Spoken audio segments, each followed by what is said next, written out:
এক লোক তার সারা জীবনের জমানো অনেকগুলো স্বর্ণ মুদ্রা একটি কলসের মধ্যে ভরে তার বাড়ির পাশে থাকা বড় একটি জঙ্গলের মধ্যে মাটির নিচে পুঁতে রেখে বিদেশে চলে গেল। অনেকদিন পর বিদেশ থেকে ফিরে আসার পর সে ওই জায়গাটির কথা ভুলে গেল। তখন সে খুবই চিন্তিত হয়ে পড়ল, কি করবে, কার কাছে যাবে, কিছুই বুঝে উঠতে পারছিল না। এক পর্যায়ে সেই লোকটি ইমামে আজম ইমাম আবু হানিফা রাহমাতুল্লাহি আলাইহির কাছে গেলেন এবং তার কাছে সমস্ত ঘটনাটি খুলে বললেন। ইমাম আবু হানিফা রাহমাতুল্লাহি আলাইহি লোকটির কথা শুনে তাকে বললেন, ভাই, আপনার কলস খুঁজে বের করার একটাই উপায় আছে, সেটা হচ্ছে আজকে সারা রাত আপনাকে নামাজ পড়তে হবে। লোকটি বলল, হুজুর, কোনো সমস্যা নাই, আপনার কথা অনুযায়ী আজকে সারা রাত আমি নামাজ আদায় করব। যে কথা সেই কাজ।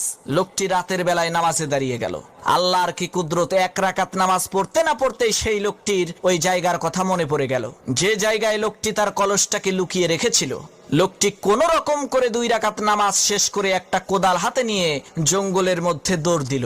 সামান্য একটু মাটি খুঁড়তেই সেই লোকটি তার সেই স্বর্ণভর্তি কলসটাকে পেয়ে গেল। পরের দিন সকালবেলা সেই লোকটি ইমামে আজম হযরত আবু হানিফা রাহমাতুল্লাহি আলাইহির কাছে গিয়ে বললেন, হুজুর, কি আশ্চর্য ব্যাপার, গত 6 মাস ধরে আমি মনে করার চেষ্টা করছি কলসটাকে কোথায় পুঁতে রাখলাম, কিন্তু মনে করতে পারছিলাম না।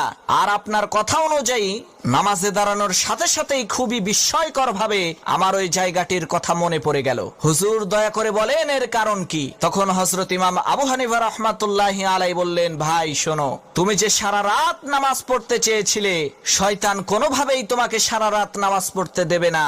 ওই শয়তান নিজেই তোমাকে কলসটার কথা ভুলিয়ে দিয়েছিল যাতে তুমি বিপদে পড়ে আল্লাহ তাআলাকে ভুলে যাও। কিন্তু বিপদে পড়ে যখন তুমি সারা রাত নামাজ পড়ার সিদ্ধান্ত নিয়ে ফেললে, তখন শয়তান চিন্তা করলো তুমি যদি সারা রাত নামাজ পড়ো তার তো অনেক লস হয়ে যাবে। এ কারণেই শয়তান তোমাকে ওই কলসটির কথা মনে করিয়ে দিয়েছে যাতে তুমি সারা রাত নামাজ পড়তে না পারো।